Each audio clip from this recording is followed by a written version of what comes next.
Welcome to the thrilling world of Some Shorts Murder and Mystery, where we delve into the lives of history's most notorious figures, exploring their darkest deeds and chilling crimes.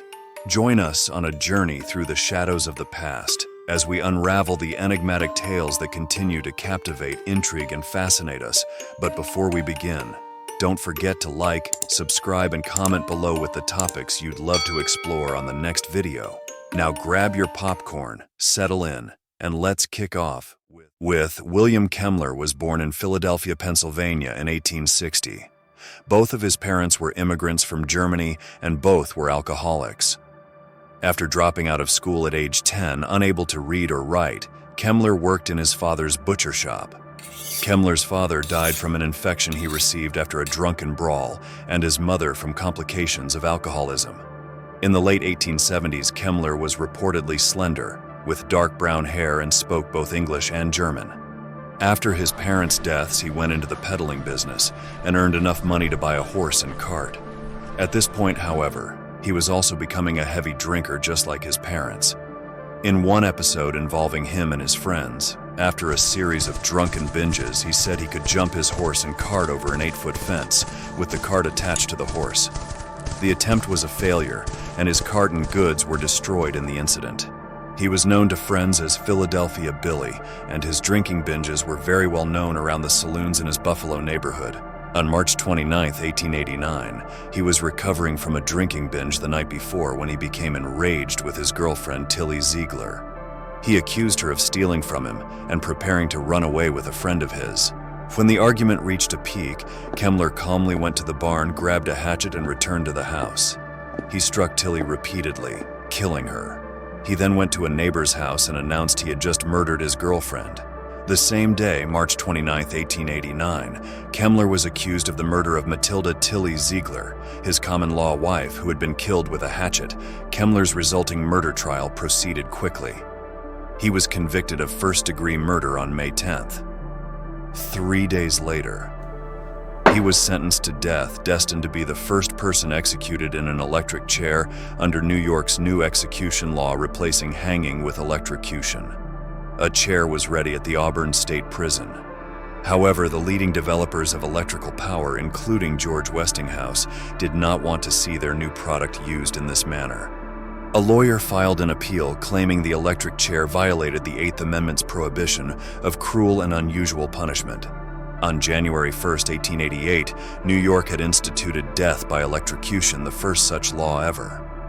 After Kemmler's conviction, it was determined that his sentence was to be carried out at New York's Auburn prison via the new electric chair, a device invented in 1881 by Buffalo, New York dentist Alfred Southwick.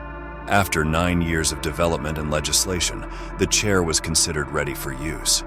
Kemmler's lawyers appealed, arguing that electrocution was a cruel and unusual punishment. The plan to carry out Kemmler's execution via electric chair drew the situation into the AC/DC war of the currents between George Westinghouse, the largest supplier of alternating current equipment, and Thomas Edison, whose company ran its equipment on direct current. These two men have been in the same electric business and become rivalries since then. The alternating current that powered the electric chair, a current standard adopted by a committee after a demonstration performed at Edison's laboratory by anti-AC activist Harold P. Brown showing AC's lethality, was supplied by a Westinghouse generator surreptitiously acquired by Brown. This led to Westinghouse trying to stop what seemed to be Brown and Edison's attempt to try to portray the AC used in Westinghouse electrical system as the deadly executioner's current, supporting Kemmler's appeal by hiring lawyer W. Bork Cochran to represent him. The appeal failed on October 9, 1889, and the U.S. Supreme Court turned down the case titled In re Kemmler on the grounds that there was no cruel and unusual punishment in death by electrocution.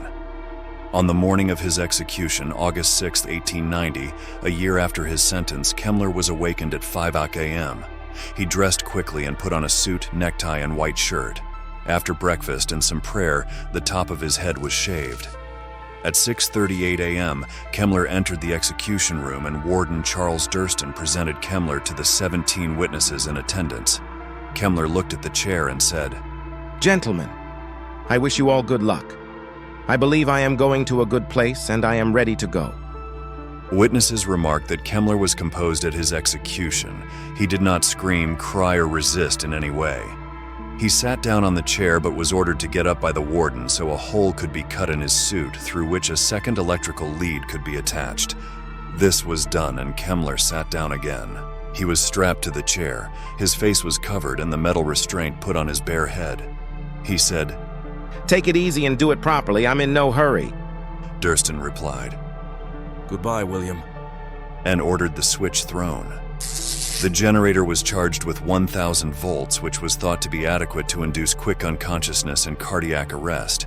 The chair had already been tested. A horse had been electrocuted the day before. Current passed through Kemmler for 17 seconds. The power was turned off and Kemmler was declared dead by Edward Charles Spitzka. Witnesses noticed Kemmler was still breathing.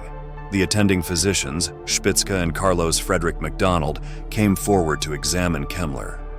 After confirming he was still alive, Spitzka reportedly called out, "Have the current turned on again! Quick! No delay!" In the second attempt, Kemmler was shocked with 2,000 volts. Blood vessels under his skin ruptured and bled, and some witnesses claimed his body caught fire. The New York Times reported instead that an awful odor began to permeate the death chamber, and then, as though to cap the climax of this fearful sight, it was seen that the hair under and around the electrode on the head and the flesh under and around the electrode at the base of the spine was singeing. The stench was unbearable. Upon autopsy, doctors had found the blood vessels under the cap of his skull had carbonized and the top of the brain had hardened. Witnesses reported the smell of burning flesh, and several nauseated spectators tried to leave the room. The execution took approximately 8 minutes. The competitive newspaper reporters covering the Kemmler execution jumped on the abnormalities as each newspaper source tried to outdo each other with sensational headlines and reports.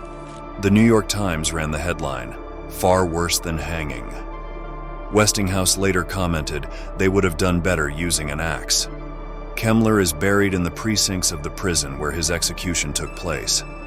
And that was the story of William Kemmler, the first man who horribly died in the electric chair.